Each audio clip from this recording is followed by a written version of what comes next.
How's it going, everyone? If you saw the title of the video, then you probably know what it's about. It's not going to be a typical gameplay video. I actually wanted to talk about some of the issues that are kind of plaguing the Dead by Daylight landscape at the moment. I think when we look at why so many people are leaving this game, it kind of boils down into two main issues. The first being the gameplay and mechanics of the game, and the second being the community and toxicity. And yeah, if you didn't know, a lot of people are actually starting to leave Dead by Daylight and play other games. And there are the obvious reasons, right? Like, for example, Halloween time is when the game peaks, and now as we're coming out of Halloween time, the player base is obviously going to decay a little bit.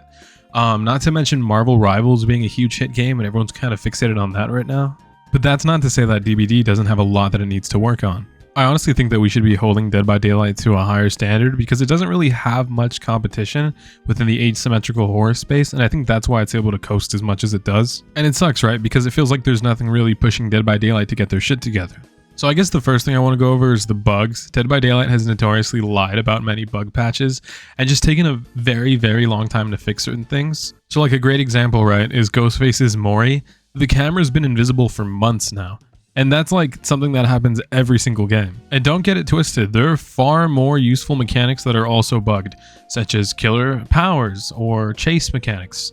I don't feel like being the numbers guy, so if you want to look into specific incidents, I would recommend checking out Henz's video on the topic. I'll be sure to link it in the description because this video is more so me giving my 2 cents about how Dead by Daylight's going. But bugs aside, I think there's a lot of UI and gameplay features that we kind of deem a necessity nowadays that behavior doesn't really give a fuck about.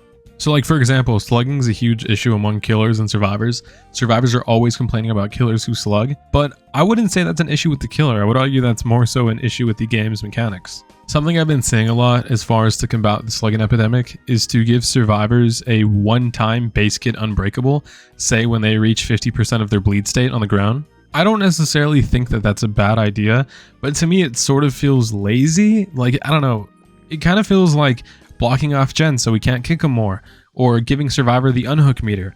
These things more so feel like band-aids for symptoms as opposed to fixing the root causes of these issues. I think the core mechanics of the game need a deep looking at and maybe like a revamp of sorts. I'd also appreciate it if behavior can look into the spaghetti coding of the game, because it kind of feels like anytime there's a new update or content drop, something gets bugged or something gets broken.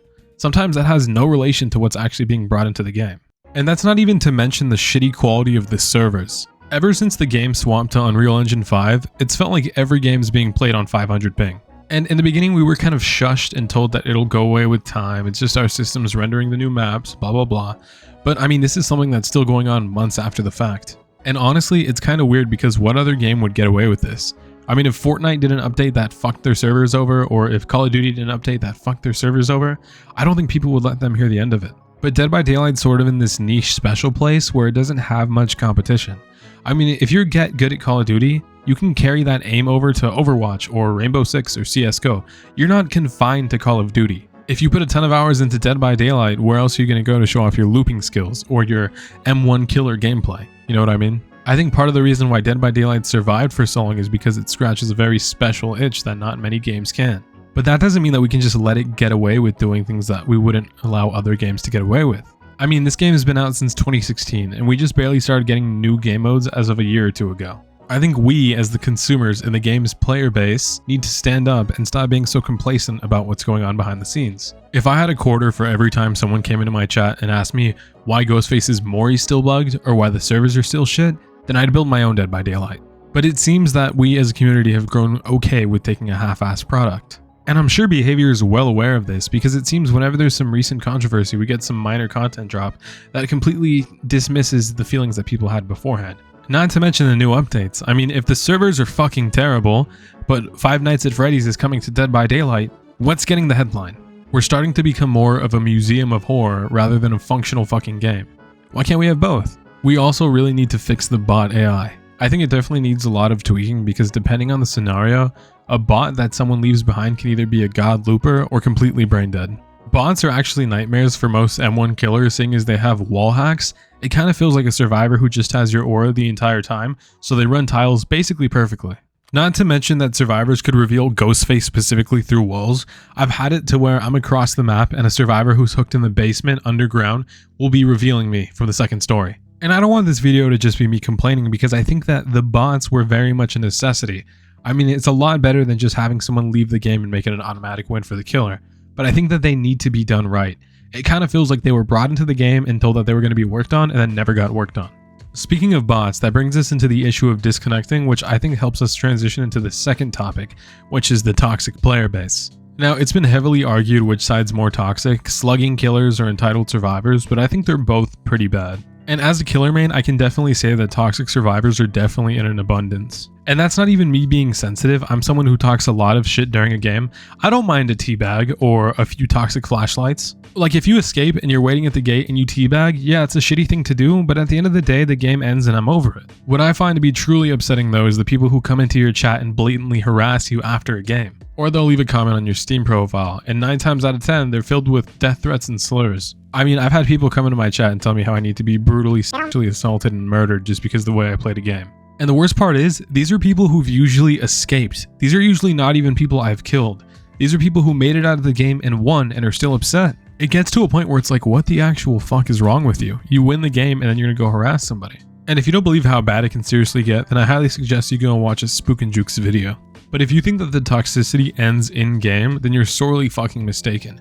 Because all over social media and YouTube and Twitch, there are constantly toxic people. And yeah, sure, that's the internet for you, but Dead by Daylight also has a ton of fucking sensitive people. For some reason, Dead by Daylight players have this really weird victim complex. So like, for example, I say bitch and cunt a whole lot in my videos when I'm chasing down survivors in-game, whether they're male or female. But for some reason, some people in my chat seem to think I'm a raging fucking misogynist. But it's funny, right? Because if I was playing, say, Overwatch or Apex Legends and I called someone a bitch, people aren't going to get as upset as they would on DVD, and it makes no sense to me. People are also very quick to throw out insane claims with little to no evidence. I mean, the amount of times I've seen people get called a rapist or a pedophile because of their gameplay is absurd. Like, it's one thing to have strong opinions after getting upset, but to go into someone's chat and jeopardize their career is kind of weird. I'm slowly but surely seeing how many people within this community are just straight up fucking losers. And I think when you put both the gameplay problems and the community toxicity together, it's really no question as to why so many people are leaving. I mean, games usually have one or the other. Look at like Rainbow Six Siege, for example. Amazing gameplay, super toxic community, but it sort of balances out. Dead by Daylight players are simultaneously the most toxic and most sensitive people you're going to meet on the internet. And trust me when I say that, because I really do just work here. Making content on Dead by Daylight has had such a profound impact on not only my channel, but myself, helping me meet so many cool people and just getting so many ideas and just being able to express that creativity. I really don't want to see it die out. I'm starting to get seriously tired just sitting back and watching the game decay due to the negligence of the devs and the player base. Behavior, let's take a break from these huge licensed chapters and let's do a chapter that's just about promoting the health of the game. Let's fix some of the shit that's been plaguing this game for months, if not fucking years, and give the players what they want.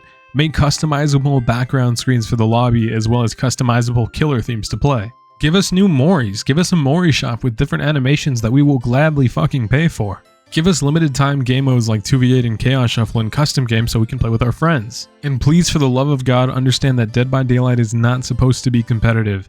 At its core, it is a party game and needs to be fun. Behavior really cooked with Dead by Daylight. I don't think anything made me as excited as 2016 DVD gameplay back in the days with Noob 3, Monto, and Umwrecker. The people that inspired me to make a channel myself. Which is why it's so heartbreaking to see this thing die before our very eyes. If you made it to the end of the video, then let me know down in the comments what you guys think. Did I leave anything out? Is there anything else that you felt should have been addressed? And what do you guys want to see in Dead by Daylight? What are some updates you guys would like to see in the future, whether it's things that players would enjoy or ways to fix the game? As always, be sure to check me out on Twitch at twitch.tv/Stalkedd and join the Discord if you want to see what a non-toxic community looks like. Have a good day.